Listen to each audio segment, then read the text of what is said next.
Welcome to the First Read Ultimate Spider-Man podcast, where we break down Bendis' iconic run on Ultimate Spider-Man, issues 1 through 160 in Earth 1610. I'm Sick Zach, and I'm joined today by Healthy John. John, how we doing? Wow, how the tables have turned since last episodes. I know. Oh, I'm doing great. I'm sorry to hear you're sick. Yeah. Listeners, if you haven't noticed, this podcast has not been at 100% health for about a month now, so just know that we love you, and I wouldn't say that long. No, because we skipped a week. So that's true. To them, it has been about 3 weeks to a month. Yeah. So yeah. The day will eventually come where we can't record an episode, and you just get nothing that week. But just know, we have tried our darndest to not make that happen yet. So speaking of, I think I've got a bone to pick with the way we title our episodes again. Uh-oh. I know I do this every 25 episodes or something, but I don't think that the bonus episodes, those should be bonuses. So if we're using those to substitute an actual episode, I feel like we're letting the listeners down. That's not a bonus. That's just a normal episode, right? A bonus would imply something they don't normally get. I'm just trying to look out for the webheads. Webheads, write in. Tell us if you're disappointed that we give you bonuses. In replacement of the normal episodes. I get what you're saying, but how else are they supposed to know, oh, this doesn't actually follow the series that we're in. This is just a separate fun thing we wanted to do. Yeah. Yeah. No, they're not. I'm just being an asshole. I know. So wait, you did something fun last time before we spoke, right? Weren't you going somewhere? Yeah, that's why I'm sick. Had a great week. Went to Florida, went tubing in crystal clear water in Jenny Springs, went to the Magic Kingdom for a day, and then we did 3 days at a music festival in Gainesville. It's just called Fest. And it was the best weekend of my life. And nice. There's this thing, John, called the festival flu, where whenever you're just around big crowds of people who came from all over the world and you're all breathing on each other and singing along to the same songs, it's a certainty that you're going to catch something. Yeah. And I tried to prepare for it. I was taking emergency. You were taking your zinc and your vitamin C. For real. I was loading up on all of that stuff, and I have about a 50-50 history of that saving me, or I still get sick anyways. Yeah. And I got sick. Well, it's just the price you pay for a great weekend. It is. So now I've got 101 degree fever, and this is the first day my voice has even been good enough to talk. So let's see if I remember these issues I read an hour ago. So I just happened to speak to someone last night who was at Magic Kingdom this past weekend, in a crazy coincidence, and he was telling me that he rode this ride at Magic Kingdom that was Tron, and I was I just was there last year and I don't remember, and he said it was new. Did you happen to ride a Tron ride over by Space Mountain? I didn't. I saw it, and it was one of those things where you had to virtually queue in on the app, and I missed the chance to do that. Okay. He said it was pretty fun. It looked big and shiny and cool and everything. I was going to ask you. I was going to see what you thought of it, but that's okay. Space Mountain's the best one. Did you do that? Oh, of course. There you go. It was one of the first things we did.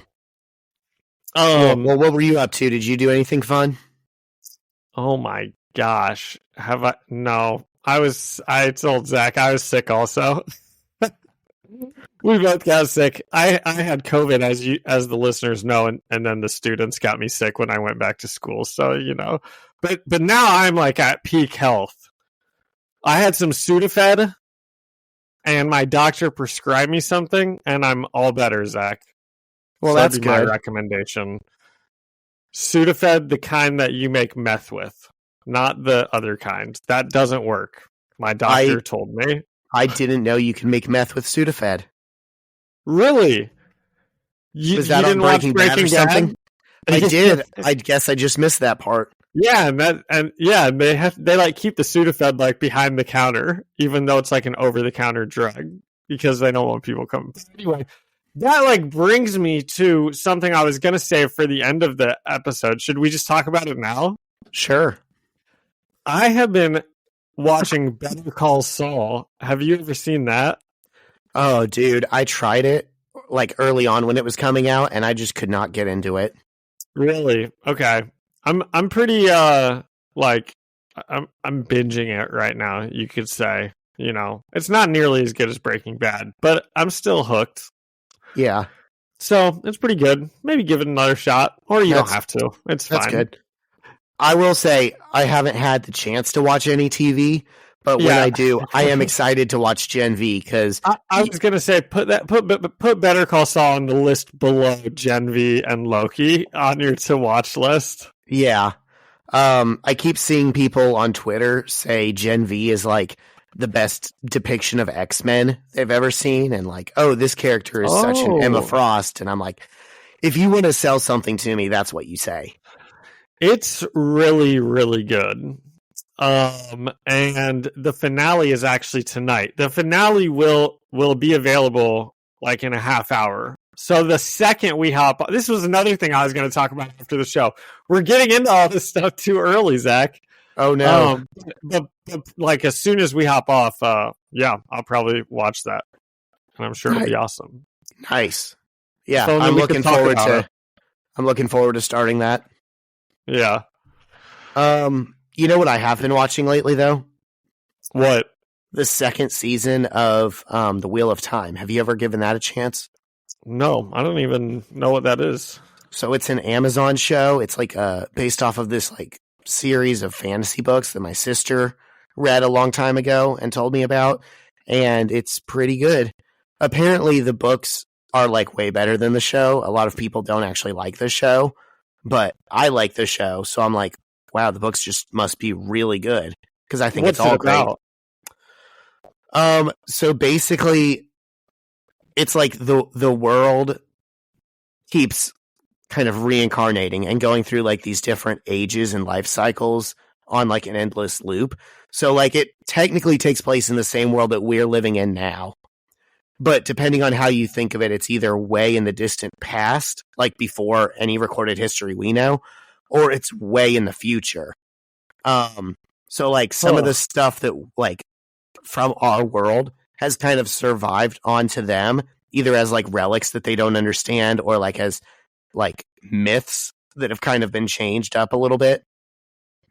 And there's like this magical power source that they've figured out how to come in contact with, and you know, like monsters and witches and mysticism and everything. It's pretty much just like a standard action adventure fantasy quest. But like once you have that understanding that it takes place in our world, that's kind of what I found interesting. I'm just waiting for them to like stumble upon the golden arches of the McDonald's like buried under the sand and not know what it means. Oh, that sounds really cool. There's how many seasons are there now? Just 2? Yeah, just 2. There's a ton of books. I could get caught up with that in a day. Yeah. All right. Do we have anything else? Let's save it. Okay. Let's save it so we've got some stuff after to talk about. Oh boy. All right. So let's get into a word from our sponsor and then talk about these issues. Every business says they're better, but the ones that earn and display the BBB seal back it up. It instantly identifies businesses that are committed to operating with integrity, honoring promises, and telling the truth. Makes you wonder why every business doesn't have it. So look for it, because it's looking out for you. That's why it's the sign of a better business. And find a better business anytime at bbb.org. And we're back. Let's go. It's been too long. I know. I felt like Peter Parker not being Spider-Man that's almost how I felt, kind of, not reading Spider-Man for a couple weeks. You didn't know what to do with yourself without this pod. Yeah, exactly. It did feel strange to me as well. Obviously I was at a music festival on Sunday, but I was like checking my phone just to make sure it actually uploaded like I said it to. Gosh, I just thought of, it was Halloween just like 2 days ago, right? Oh yeah. How was your Halloween? Good. It was actually snowing here, so we didn't get anyone knocking or anything. It was snowing here also. We got one family of trick-or-treaters, 3 kids. So we just had like a million pieces of leftover candy that I took into the school, obviously. But I couldn't believe it. I mean, I just couldn't believe it. Yeah, I feel bad for all the kids. Dude, they're soft. When we were kids, we would have gone out in that, right? Like, also when we were kids, I don't think climate change was such that it was snowing in Indiana in October. I think that there were probably some pretty cold Halloweens. I remember, there were some that were like pretty miserable to be outside in, but you still go out there and trick or treat because it's Halloween. I mean, what, are you not going to open up presents on Christmas because it's warm? I don't know. I was disappointed. That there were no kids. And it seems like there's fewer and fewer every year, even when it's not snowing. So I think these, maybe it's the parents. I don't know. Yeah. I know this is just anecdotal, but when I was like 10, I was at my grandparents' house for Thanksgiving, and it was like snowing hard. And I can remember thinking, that's weird. It's snowing on Thanksgiving. And so clearly, that isn't as strange as I thought it was when I was 10, but I do think there's something to the fact that it starts snowing earlier and earlier. Earlier every year now. It was pretty crazy. Yeah. That's great. Winter is getting longer and longer every year. That's awesome. Love it. Okay, let's do this. Issue 68. This one's called Popular, and we get Spider-Man and the Human Torch on the front cover. Pretty exciting stuff just to start. Yeah. And it's written by Brian Michael Bendis, penciled by Mark Bagley, inked by Scott Hanna, colorist J.D. Smith, and letters by Chris Eliopoulos. And we actually open on the Baxter Building, right in the heart of Manhattan.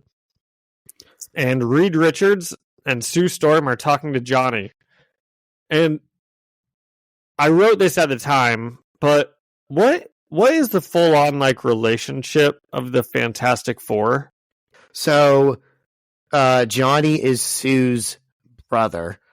Sue is, in the regular universe, is married to Reed, but in this universe, I think they're just dating at this point. And then Ben is Reed's best friend. So it's kind of a family dynamic. Dude, I'm so stupid. I knew that part that you just told me, and for some reason I was like, so why is Sue's last name Storm? Because she should be Sue Richards because they're married, or she should be, and I don't know what I was thinking Johnny's last name was. Maybe I was thinking Torch. and I was like, so why would she be Storm? Who's Storm? And anyway, now I just remembered it's Johnny Storm, right? Yeah. So that's why okay. So she just has her maiden name going. Yep. Okay. I do have a fun fact about the Baxter Building that I recently found out. So I you know how you get into the Wikipedia, slump, and you just find things on the internet that there's no context. Don't ask how I found this. I looked up what should be the actual address of the Baxter Building, because they've said in the comics, oh, it's at the corner of this street and this street. And there's the newest skyscraper in New York, and it's also the newest observation deck in New York. It's a really popular tourist attraction. It's right next door to Grand Central. It's the One Vanderbilt building. that is what should be the Baxter Building. And that's cool because, when they started like giving it that address in the comics, like however many decades ago, it was probably just like a regular 4 or 5 story office building or whatever. And now is that the address in the comic, 1 Vanderbilt? They don't give an address, but they give like a street corner that it's located at. And that is now where 1 Vanderbilt sits. So if you're in New York, or if you ever visit New York and you go to the 1 Vanderbilt observation deck, you can pretend that's where the Fantastic Four live. That is a fun fact. Okay, dude, that's awesome. You're welcome, listeners. So we're at 1 Vanderbilt, and Sue tells Johnny and Ben, she's like, Reed and I work all day, and you and Ben just sit around playing video games. And Johnny, you've got to go get your high school diploma. And Johnny kind of fights back. He's like, well, you don't even have your high school diploma. And she's like, well, I have 4 doctorates. And he's like, well, you still didn't graduate high school. And then Sue asks why he won't go back to graduate. And he erupts into flames and says, this is why I'm a freaking superhero. I'm going to be rich and famous, so why bother? And I'm going to be up to my elbows with the honeys. And Sue yells back that their dad... So Johnny wants to go public as the Fantastic Four, so everyone knows he's a superhero. And Sue yells back that their dad won't let them go public until Johnny gets his high school diploma. So Johnny and Ben both agree that he should go back to high school so he can meet some high school hotties. And Johnny says nothing fancy though, talking about the type of school he wants to go to.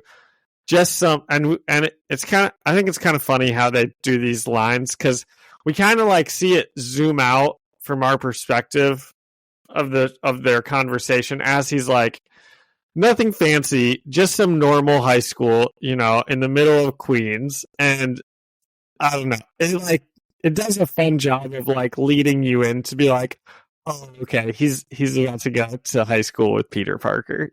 That's why he's on the cover of this issue. Right. So I like that. What did you think of our setup scene here, Zach? I mean, you kind of have to suspend your disbelief a little bit, It's strange. About what? Just the whole premise, for one, that they think it's going to like matter that he doesn't have a high school diploma, and then the fact that he's the one who says, it's okay, important to finish high school. Even, or maybe even you could say, especially if you're someone who can like set anything on fire with the touch of your finger. Now he can set anything on fire with the touch of his finger, and he knows Pythagorean's theorem. Exactly. So, yeah. That's important stuff. I also thought it was strange that he's kind of like characterized here as like, I don't know, being maybe immature and materialistic and flashy. But then he says, set me up somewhere normal and unsuspecting, like Queens. Yeah. That's how I've like only ever seen him be. When Chris Evans was him, he was like he was basically like this character, right? Yeah. Like a slacker, like whatever. How can you have a character named the Human Torch and him not be a hotshot? Yeah. So he's supposed to be in high school age, is I guess what or maybe like senior year type of stuff or something, or yeah, it seems like here he's maybe like a few years older than our other high schoolers. But I think like in the main Marvel universe, I always think of like him and the original 5 X-Men and Spider-Man as all being the same age. Like they were all in high school in 1963. Yeah. Okay, so let's just get this right out there, because I was also thinking right away, well, because in the very next, right, we know he's going to go to Peter's high school. So I was immediately thinking, don't they know what high school he goes to? Because we've read issues with with Spider-Man meeting the X-Men, I think multiple times even. You mean the Fantastic Four? Yeah, I'm sorry, the Fantastic Four, yep. I think even multiple times, and they know who he is every time. Like their computer is always like, Peter Parker, this, and then didn't he like show up one time and like get them coffee or something? And I don't know. We've seen 2 different times where they just know who he is without even trying to, So let's think about those issues. So one of them was in John Mafood, Dan Mafood. What's his name? Jim Mafood. That's it. That's it. The name known in infamy around here. Yeah. So Jim that one, Mafood, we say on this pod. No, we're nice. Jim Mafood, if you want to come on the pod, we'll be nice to you. Yeah, we will. We will. So that one, I don't know if you remember this. It had its own multiversal designation. It was like okay. It was like maybe close to the Ultimate Universe, but just too silly for them to actually consider it real. See, I did remember that one was like a silly one that had like different universes coming in or something like that, and it was like, yeah. So I do remember that one. But the second one was like a real issue. The second one was the Ultimate Spider-Man Super Special. That was like supposed to be the wrap-up issue for Team Up, right? And I think the problem with that still was Bendis thought he was introducing the Fantastic Four for the Ultimate Universe, and that actually wasn't a right that they were like willing to give him, because Ultimate Fantastic Four was like the last kind of major book that was launched. It came out in like 2003 or 2004. So if he wrote that issue in 2002 thinking the Fantastic Four already exist, they're already a thing in this universe, then like he has to kind of undo that. That becomes not continuity the second they release Ultimate Fantastic Four and say, hey, look, these guys are just starting out. Okay. So I think that's interesting that in these issues, we see him hit some of the same beats that he hit in that issue. It's clearly there's like a certain dynamic that he wants to create between specifically Peter and Johnny. And it's like they said, okay, that last issue you did with them is not canon anymore. And he got right to work basically redoing that. Okay. So the Fantastic Four series, did it like just start before this happened? Like I'm guessing it was very new. Yes, I looked it up. This is 2004. It started in either 2003 or 2004. Okay, so we'll suspend our disbelief there and say that they've never met before, even though we read that they did 2 different issues. I guarantee you Bendis is unhappy about it too. That's funny. So we immediately cut from the Baxter Building to Peter Parker at high school getting tripped by like a huge dork, falling and dropping all of his books. And it's Kong that tripped him. And Peter gets up and yells at Kong. And why would Kong trip him? They're buds. I'm so disappointed in him. Me too. I was like, what? Kong? So and Peter is like kind of saying the same thing. But then I was thinking, but that was interesting when Zach was like, do we think Kong knows he's Spider-Man? Is there a chance Kong is just like trying to get a quick reaction out of him? Like he trips him and sees him catch himself really quickly just on a reflex. And I don't know. I don't know. This whole interaction just doesn't make a lot of sense. The only thing I can think is Flash is standing right over Kong's shoulders and he laughs. So it's like maybe Kong's doing it for Flash's approval. Yeah, that's probably what's happening. So Peter kind of gets in his face, and the whole school's chanting for them to fight. And we see Johnny Storm in really cool guy clothes standing and watching. And Liz Allen looks at him and gets a bunch of hearts around her head. And just then, a teacher comes up and yells at all the kids to go to lunch. And did you see the teacher's name? Because it's pretty like centered on the page, I would say. His door says John Williamson. Yeah, is that a person? Is that an important Not person? Not that I know of. Okay. I was wondering if you would know if that was like a Marvel person or not. just a shot in the dark. If it's not like some comic person that I'm not thinking of, maybe they're doing like what Art Taber did that one time, and they just put someone's name that they know in there. Yeah, probably. They're like, okay, I'll put you in this issue. Just, and that'd be kind of fun. So MJ and Liz are yelling at Kong and Flash about tripping Peter while he's just like on the ground forever picking up his books. Like, he seems so helpless in this scene to me. Like, he gets tripped like a big dork. He's like, can't pick up his books. His girlfriend and her friend are like yelling at the big bully while he's like stumbling over himself. I don't know. I didn't like it. But they were yelling at Kong and Flash, and they were like, this is why no one will ever go out with either of you. No girl thinks all this stuff is funny. And then Flash tells MJ he gets plenty, and MJ says, well, Peter gets more than you do.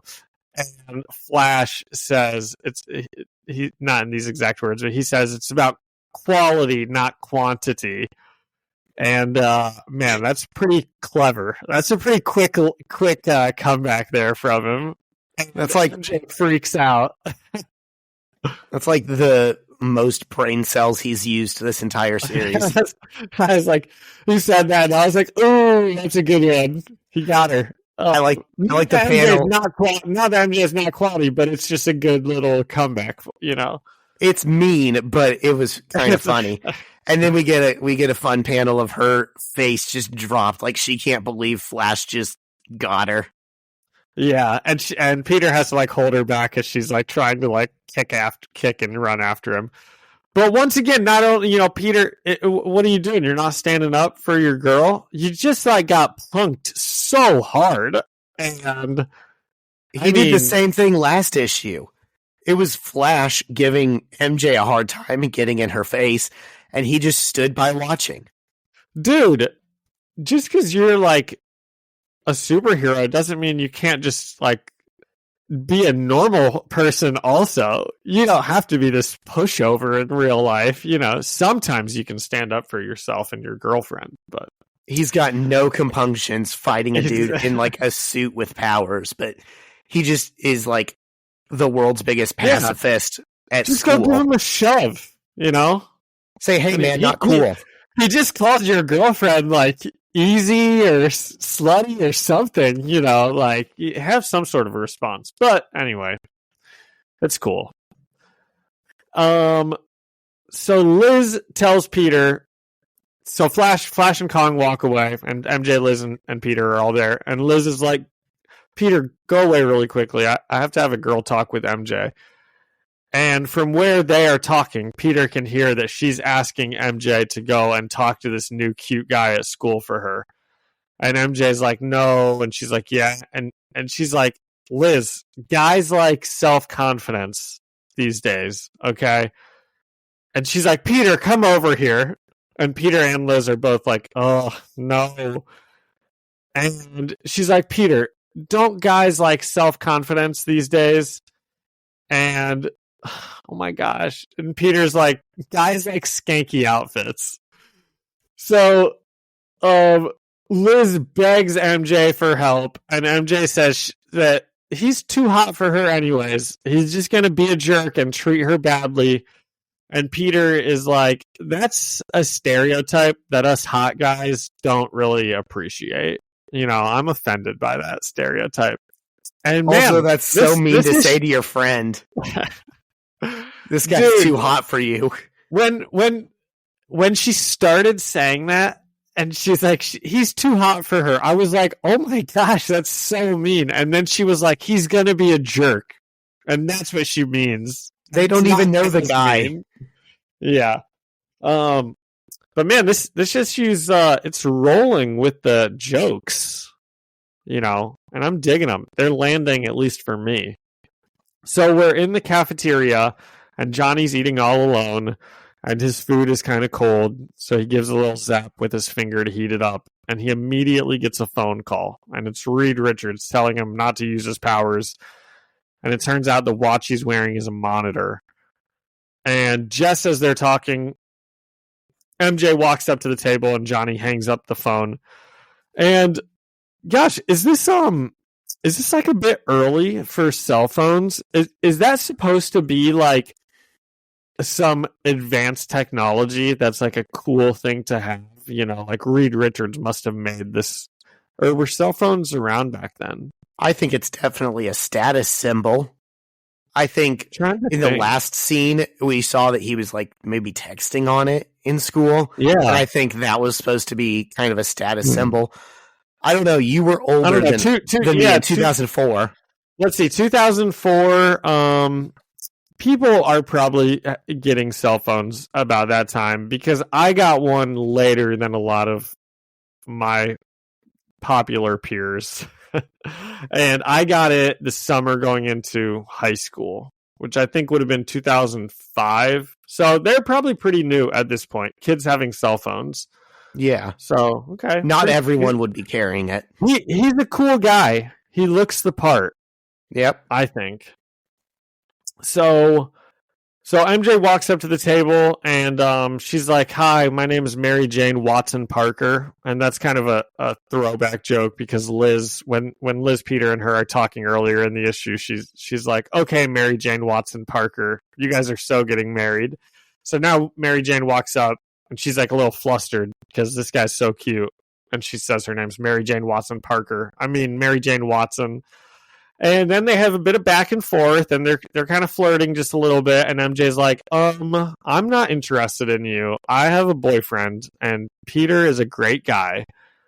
But do you like blondes? And and Johnny gets a face about him. And MJ starts telling him about her friend Liz that likes him. And they usually hang out in the parking lot after school before going to the mall. And he should come hang out. And Johnny seems pretty interested. Seems like he's going to come hang out. And then what do you think, Zach? Were you about to say something? Are you noticing that, like, she's wearing her hair differently now? Mary Jane? Yeah. I guess I do notice now that you say that, but I wouldn't have thought it was.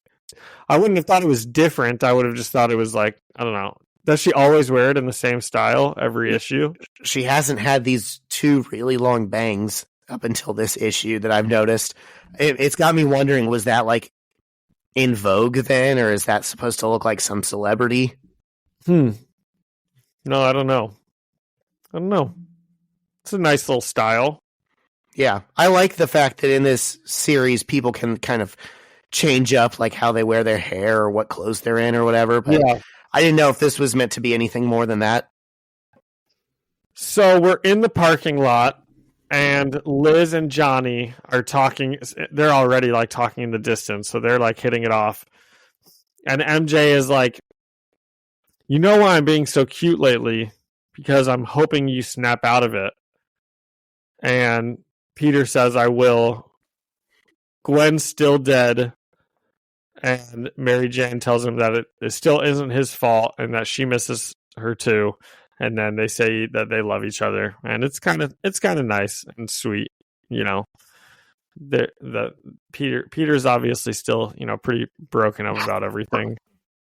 And then MJ gets excited and she says she wants them to plan a really nice and fancy date, like at a nice restaurant, and they'll get dressed up, and they both agree that they'll scrape some money together over the next couple weeks and go on this really nice date.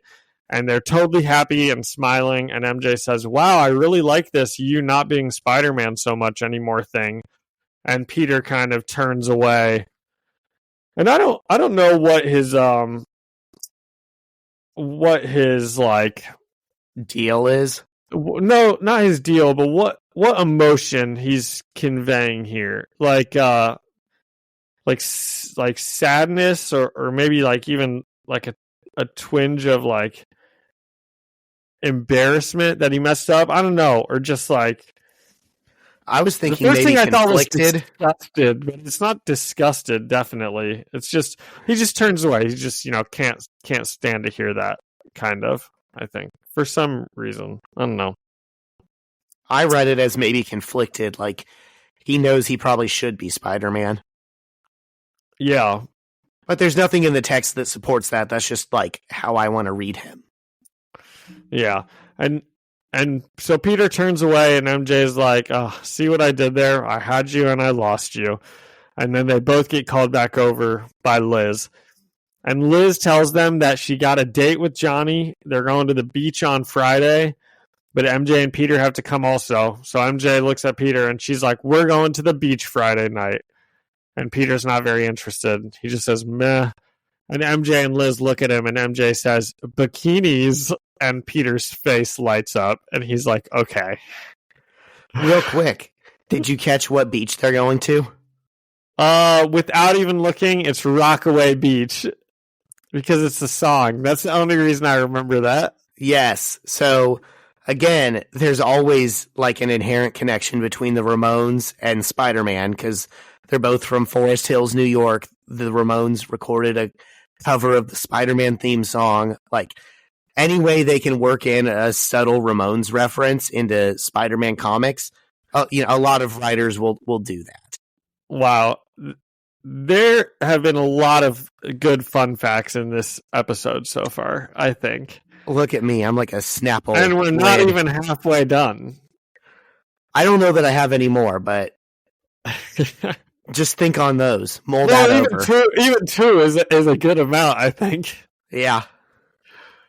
And, I was about to say... I don't know who sings that song, Rockaway Beach. And so that's like another fun fact that you gave me because now I know it's the Ramones and I didn't even have to ask. Interesting. I don't think of it as like a popular song on its own. I feel like you have to listen to the Ramones to hear it. Maybe I'm wrong, but that is interesting that someone would know the song but not the band. Like I don't think of that as their hit. I bet you more people listening would just know the song that goes rock, rock, rock away beach more than they know that the Ramones sung that song. You know what? Now I'm going to look up to see if that's even their original song or if it's like a cover. Uh-oh. We've done it again. We've derailed the issue. Yeah, okay, so it's definitely theirs, but they wrote it in the style of the Beach Boys. Because I started to get worried. I was that makes sense. That yeah. Because they like cover songs. Well, look at that. That's another fun fact. Oh my god. Okay, at this point, I don't know how many we. You are like a Snapple. Yeah, I truly don't think I have any more for this episode. We'll see. So they're at the beach. And the girls are oogling Johnny, who's out in the water. And Kong is with them. It's just like the friends. It's just the double date and Kong. What's with this relationship? I don't know. That is weird. And like I said, they're just kind of oogling Johnny, and then they decide to go get some food. And so they go to a bonfire. And all the kids are just kind of like chatting and talking about the Spider-Man adventures that have been going on in the school. They're like, yeah, then there was this big goblin and he might have been one of our dad's friends or something, but we don't really know. And, that kid hasn't been here since then. So, and Johnny is like psyched. He's like, oh my God, you guys saw Spider-Man? I love that guy. And Peter kind of looks sad. But then MJ just grabs him, and they sort of just like look at each other, and they are just kind of like happy and smiling in their own world as the group talks about Spider-Man around them, and it's like they don't even hear him, and it's pretty cute. Lots of good moments. And then one of the kids is like, "Why do you like Spider-Man? He wears a creepy mask. What do you like about him?" And Johnny stands up and he gives an impassioned speech about how Spider-Man stands up for people and he always helps no matter what the press is saying about him. And he isn't paying attention and he accidentally catches his arm on fire in the bonfire. And his whole body starts to be engulfed in the flames.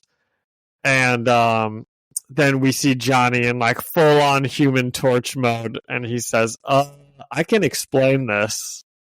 And the issue ends. Nice. Yeah, very nice. You What have did you a think? Oh, you have a scale for us? No, I don't actually. I rated it, but I don't have a scale. I forgot. How do you still forget stuff like that? Like 45 episodes in. I don't know. I'd give you a pass if you were still feeling sick, but I know. Yeah, I know. how about out of 10 fun facts? Oh, I love it. Okay. Okay, you give me what you think about this, because Yeah. I feel like I talked about it a lot already.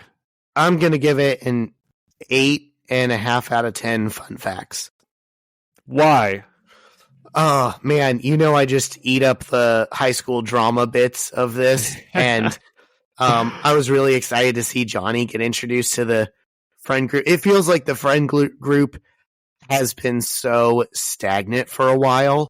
I mean, they've lost members, they've lost Harry, and they've lost Gwen, but they haven't really had like a new person come in. And I thought, like, while you were describing that conversation of them talking about, oh yeah, the Green Goblin, and we think it was this person's dad, but we don't really know what the deal is with that. Like, if you were a new kid at this school, this would all sound so crazy. Yeah. But it's like these people just take it all for granted. I don't know. Yeah. It was just fun. Yeah. A lot of fun. So, I don't like eat up the high school stuff as much as you do, I don't think. But all of the scenes with them in this issue, I thought they were pretty good. Good conversations, and had a lot of good high school moments. So I think that this is as high as I can rate an issue that doesn't have like any Spider-Manning or like villainy in it, which is also an 8.5 fun facts out of 10. And that's what you wanted, right? You wanted Spider-Man No More for a while? Oh, I mean, yeah, I guess. I did also put here, there was a solid mention of Gwen, which I did appreciate, because that is what I wanted. I did want him Spider-Manning No More and just like crying because one of his best friends died for a bit of time, But is he Spider-Manning no more? Didn't we see him Spider-Man in the last issue? Or has he still not put the suit back on since everything happened with Carnage? I think he's maybe hesitantly Spider-Manning. Oh, he did that stupid ass thing with Wolverine. I forgot. If he still considers himself Spider-Man, I think it's much less frequent. Okay, and we do hear that from MJ. Yeah. So yeah, I thought this was a good one. It was just a funny, well-paced issue. Yeah. All right. So if we don't have anything else on that, I can take us into issue 69. Nice. Wow. I'm glad we both knew we'd only get one opportunity this whole series. Yeah. And we took it. Yep. So I'm going to try and do this without my voice breaking. Oh, no. We lost Zach. Oh, my gosh. This could be devastating for the pod. Zach just randomly disconnected on me. Oh. He might be coming back. Are you back? I think I'm back. Hold on. Are we screwed? Oh, man, I really hope not. I don't know what just happened. I know it stores digitally, and then it also stores locally on mine and locally on yours in case there's any problems. So I'm inclined to just say let's just push on and hope it got everything. Okay, let's do it. Okay. So this one's written by the same creative team. We pick up where the last issue left off with Johnny Storm flaming on above a group of teenagers on Rockaway Beach. And basically everyone besides Peter and MJ run away screaming, including Liz Allen. And Johnny tries to call to her, but she screams and keeps running. She screams, "No!" And he looks at Mary Jane and asks her to tell Liz he didn't mean to do that, and he didn't know the fire would be attracted to him. And he flies away into the night. So the fire was attracted to him. He didn't just like stick his elbow in the flame on accident, not noticing. Right. It's like the bonfire jumped over to him. Okay. Yeah. Okay. And he ends up back at the Baxter building, and we see him interact with his sister Sue just long enough to tell her that he's not going back to high school and he doesn't want to talk about it. And the next day at school, Liz walks in with Mary Jane as people point and laugh at her. One person says, "I heard your boyfriend is hot." And Liz covers her face and cries. And at the end of the day, Johnny is in the parking lot in a beanie. Wait, can I stop you? Yeah. Okay. So is Tandy Bowen like Spider-Man person? Is that like a famous classmate of theirs? Oh yeah, we see a sign that says Tandy Bowen for class president. Yeah. You know Cloak and Dagger? No. Okay. Well, she's Dagger. It's just like a superhero duo. They had a TV show a few years ago. Oh, okay. Cool. Okay, and then this is a reoccurring theme throughout this issue, but I think it's really silly that Johnny is like so upset about the situation that happened. You know, he's like moping to Sue, and then I also think it's silly that they're like, "Hey Liz, your boyfriend, didn't they just like meet and all walk up to the bonfire together?" Like, how would anybody even? I just don't get it. Like, they just went as a group of like 5 friends, even with Kong. So, anyway, I'm sure they talked off panel, but on panel, we've literally seen him talk to Mary Jane way more than we've ever seen him talk to Liz. Yeah, I'm just saying. You know, I said this last issue, I really liked all the high school drama. I thought it was like really good, and I don't know, maybe so far in this one, I'm just having a slightly different feel. I'm thinking, oh, this is going to be like silly drama shit again. It's definitely melodramatic. People are acting like, you know, they had more of a relationship. It's like a soap opera. Yes, well put. So at the end of the day, Johnny is in the parking lot in a beanie and sunglasses and leaned against a red convertible. And John, I don't know if you know that's kind of his thing. He likes sports cars. Yeah, he's a pretty cool guy. So yeah. That doesn't surprise me. And Peter and MJ see him and he says, "Hey, don't freak out." So wait a second, Zach. It's okay when Johnny Storm drives a cool sports car and dresses like a huge D-bag. But when Eddie Brock does it, now there's something wrong. I don't think Johnny Storm's sad about girls. When Johnny Storm's sad about high school girls, it's okay. But when Eddie Brock is sad about high school girls, now there's something wrong with that. Listen, he's doing all the same stuff in like a pretty healthy way. He's not overcompensating for anything. He's not like talking super negatively about girls. Yeah.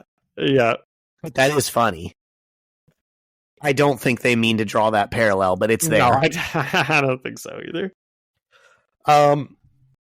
He asks about Liz, and Mary Jane says that she left at lunch because some idiots were razzing her. And Mary Jane asks Johnny what his deal is, and he says he's not a mutant, but he says he can't tell her any more than that. And if you think maybe he's a mutant, don't worry. He'll tell you about 30 more times in this issue that he's not. Not that there's anything wrong with that. It was kind of funny that she's like, "Are you a mutant?" And he's like, "No." And then the conversation keeps going and they talk about Liz and he's like, "Yeah, she ran away. She's pretty mutant phobic."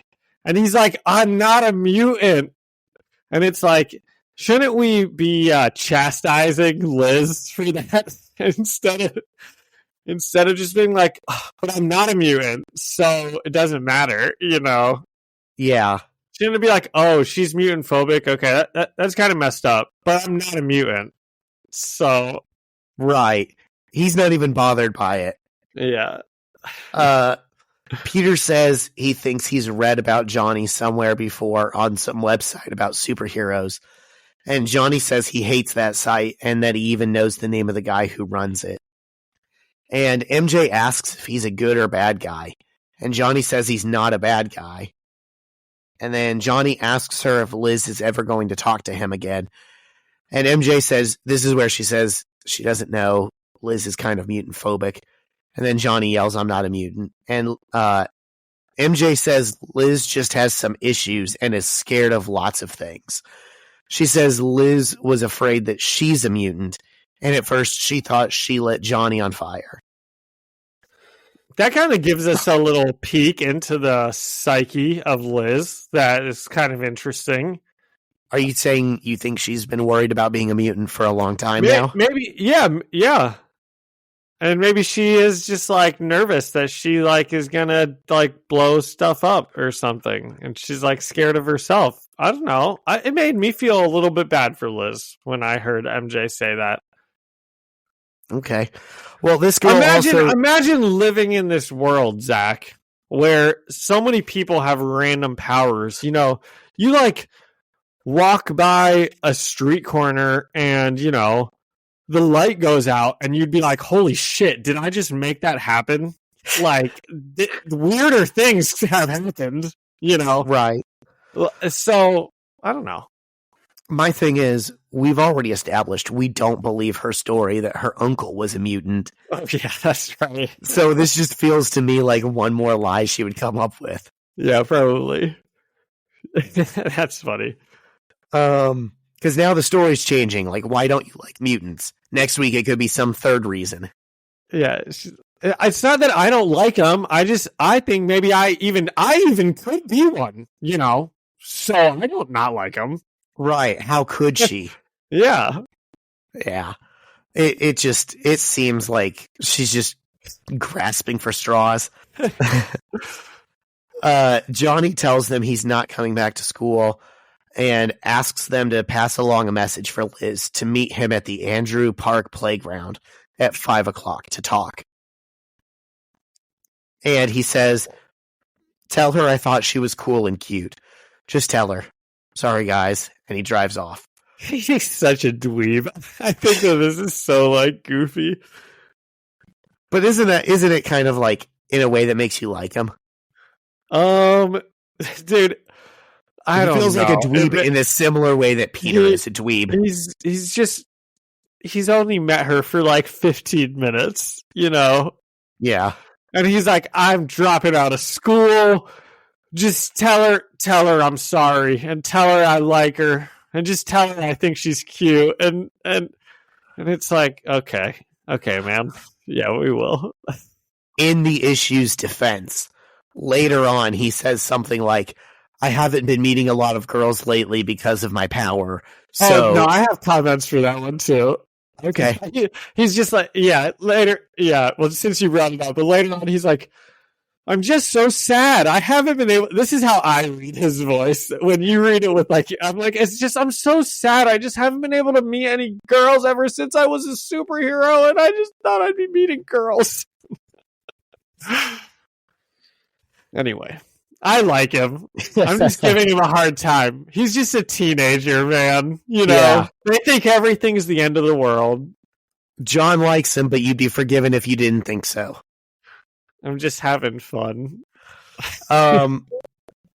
So he drives off, and Peter asks MJ, is Liz going to meet him? And MJ says, oh, no way. And then she gets the idea that Peter should be the one to go and meet him. And she reminds him that Johnny is a big Spider-Man fan, and Peter can relate to being down in the dumps. So he should go and put on his costume and give Johnny a pep talk. Not the worst idea. Yeah. What Wolverine should have done to Peter last week. Wolverine is not. He doesn't care. I just thought of that. So after some convincing, we see a digital clock over the park that reads 5:17. And Johnny is leaning against the playground when he hears a voice from above him say, hi. And he looks up and he sees Spider-Man, then does a double take. And Peter says, I said hi. And Johnny confusedly says hi back.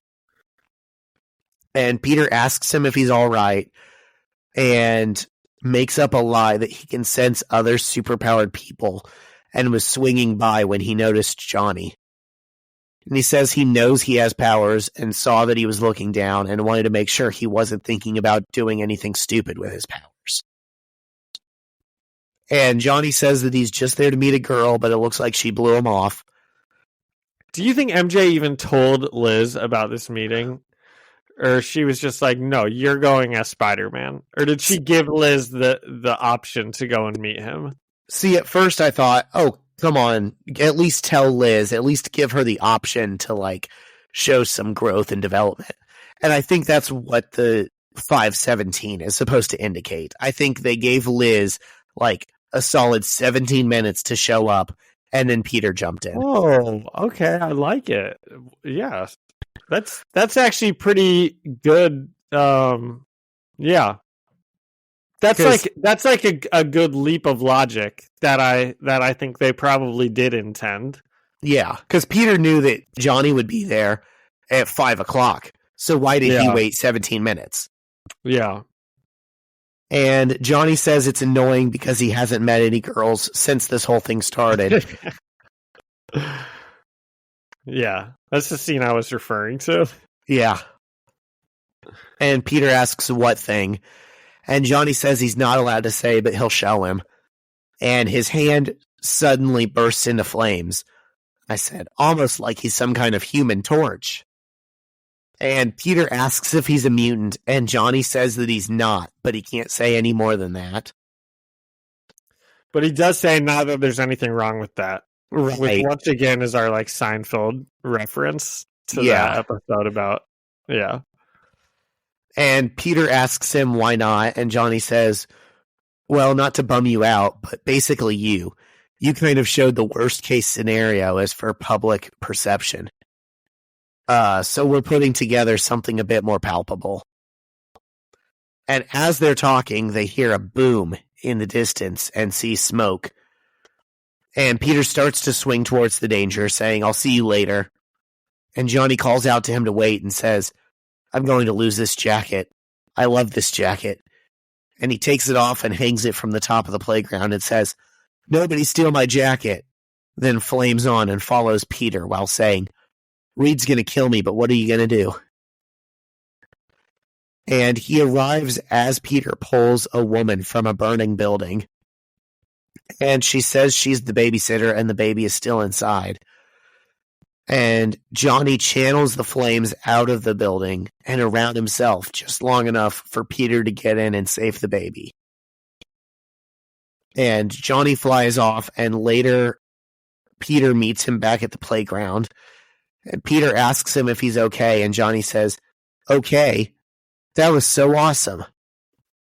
And Johnny says, we saved people.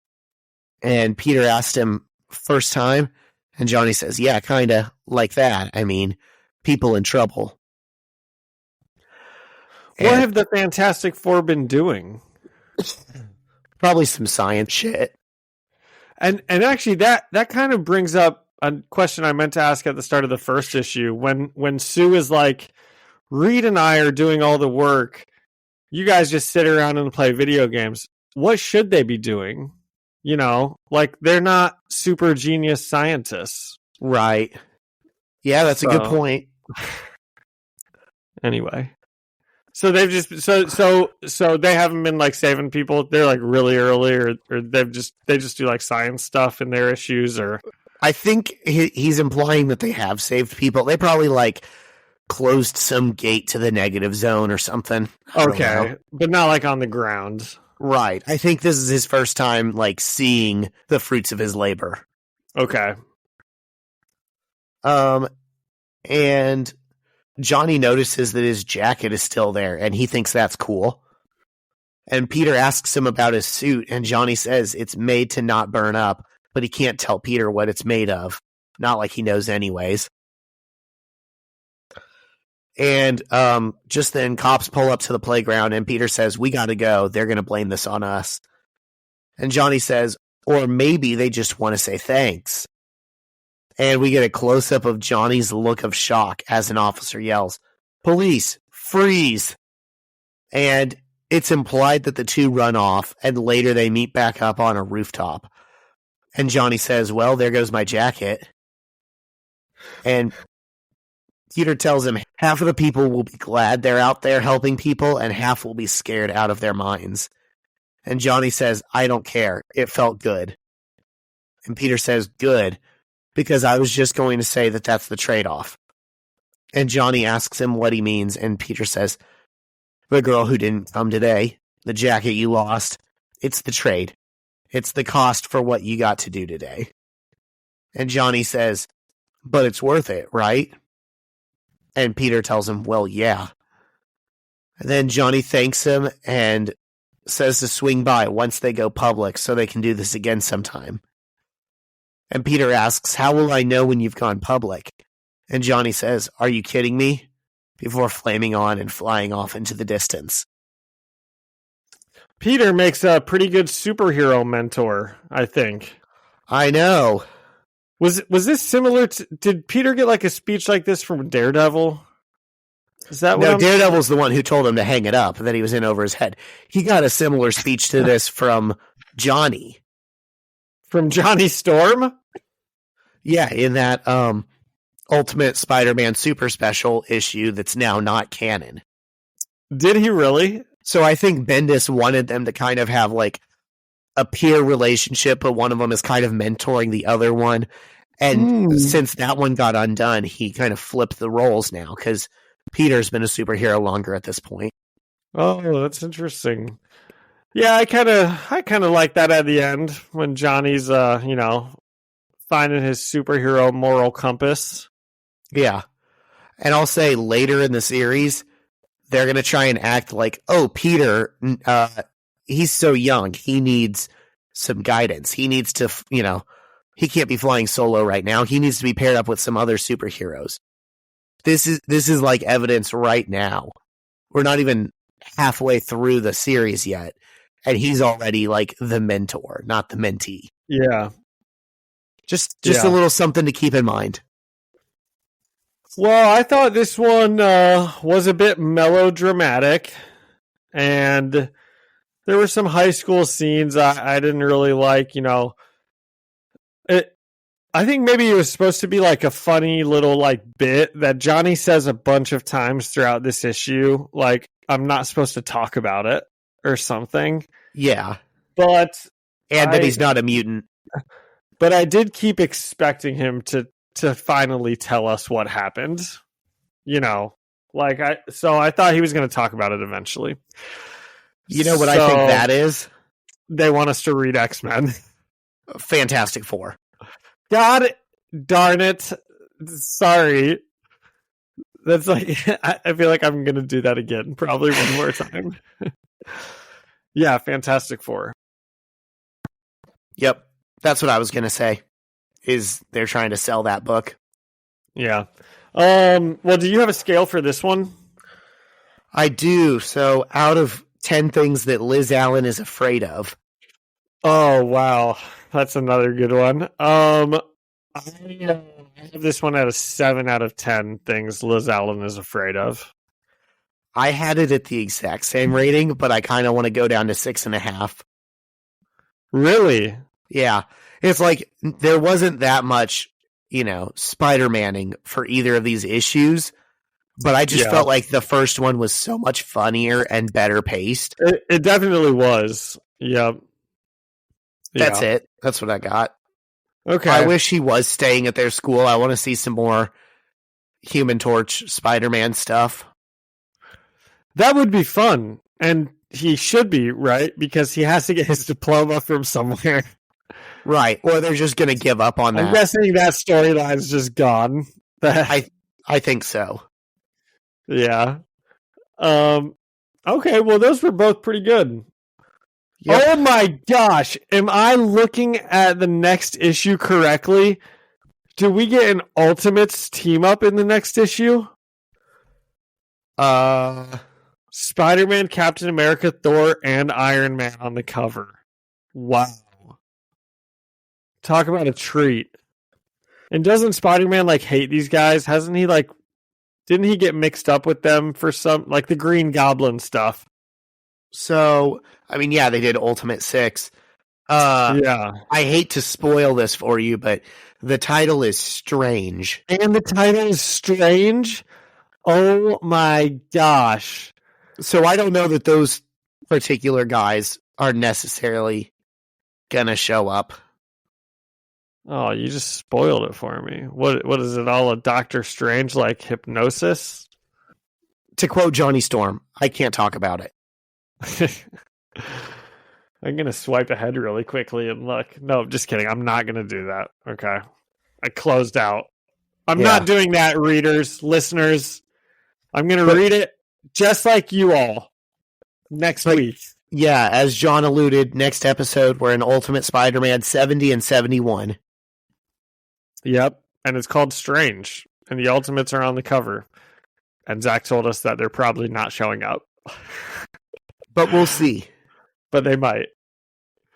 Okay, you got anything else? Anything else? These issues related to talk about? I do not. What have you got for us? I have 2 things. I had 4 things, but we already talked about 2 of them. Better Call Saul and that the Gen V finale. The Gen V finale is like going on right now, which you really should watch. It's like very good. I'm going to. I don't know if I'll do it before we record next time, but that's like top of my list. And then that also makes me think that, you haven't watched Loki, which is also on tonight, which is also pretty good. But then here's the really interesting thing I was going to bring up, Zach, and tell me if you already know this, but do you and Shyla ever watch The Nightmare Before Christmas? Do you know that movie? Yeah, I mean, she loves it. I can't get into Tim Burton stuff. Yeah, I'm actually like really put off by the way that movie looks. Yeah, it scared me as a kid like to death. The way I just can't do it.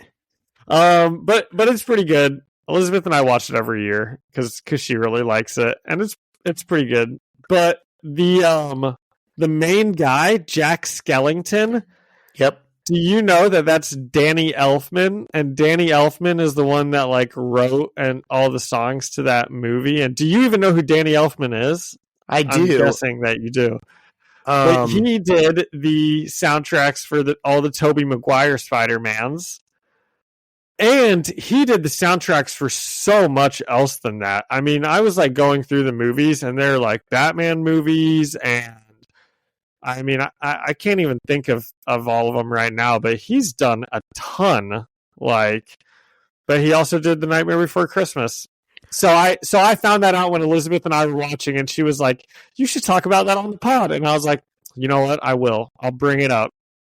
You want another fun fact about Danny Elfman? Yes. This makes like 7 fun facts for the episode. He was the front man for Oingo Boingo. Okay, I don't know what that is, but when I was looking at Wikipedia, I did notice that there were a couple things that were like soundtrack with Oingo Boingo. And I'm like, I don't know what that is. So what is it? I don't listen to them. I just kind of know that they exist and that he was the front man for them. But is it just like a band? I think they were like a new wave band. Yeah. Oh, cool. But yeah, pretty. He seems like a good dude, Danny Elfman. If you want to come on the pod, you're welcome. Seems real creative. Long, prosperous career. Yeah, he did Edward Scissorhands. I think he's done a bunch of stuff with Tim Burton. Yeah, and he may have even done. Oh yeah, he did. He did the last Doctor Strange movie with Sam Raimi. Interesting. So he's done like a million things. I was like looking at it and I like could not believe all the stuff Danny Elfman has done. So very impressive guy. Yeah, because doesn't Tim Burton, like once he finds someone that he likes, he kind of reuses the same people for his movies? Yeah. Like what's his name? Jack Sparrow. Johnny Depp. Yeah, Johnny Depp. He's been in like a million Tim Burton movies and yeah. Yep. Cool. And what was the other thing? No, that was it. Those were my 4 things. Better Call Saul, Danny Elfman, Gen V, and Loki. Oh, nice. Mm-hmm. You got anything interesting for us? I mean, you've already given us like so many interesting things, so I don't want it to sound like. Nope, man. I'm good. Way to fight through and give us a great episode, Zach. Even though you're not feeling 100%. Hopefully, both parts of it got saved, or else we're probably doing this again. Oh my gosh, we might be. Listeners, we had some issues here like halfway through, so hopefully, yeah. We'll see. We'll see what happens. Yep. All right. Should I send us out? Go for it. Did we add something to Alyssa Seaman's title? Correspondent on the ground. Yeah. Oh, okay. Well, thank you to Ian Hickey for the music and Alyssa Seaman for her correspondence on the ground and for the artwork. And thank all of the webheads for listening and leaving us a review or a comment. You guys can come and find us on the First Read Ultimate Spider-Man podcast on Spotify or Apple Music or anywhere else you'd find podcasts. And you can come and leave us a comment on Instagram at First Read Podcast. Send us an email at firstreadspidey@gmail.com or find us on YouTube, First Read Ultimate Spider-Man podcast. All right. See you next week, Zach. See ya.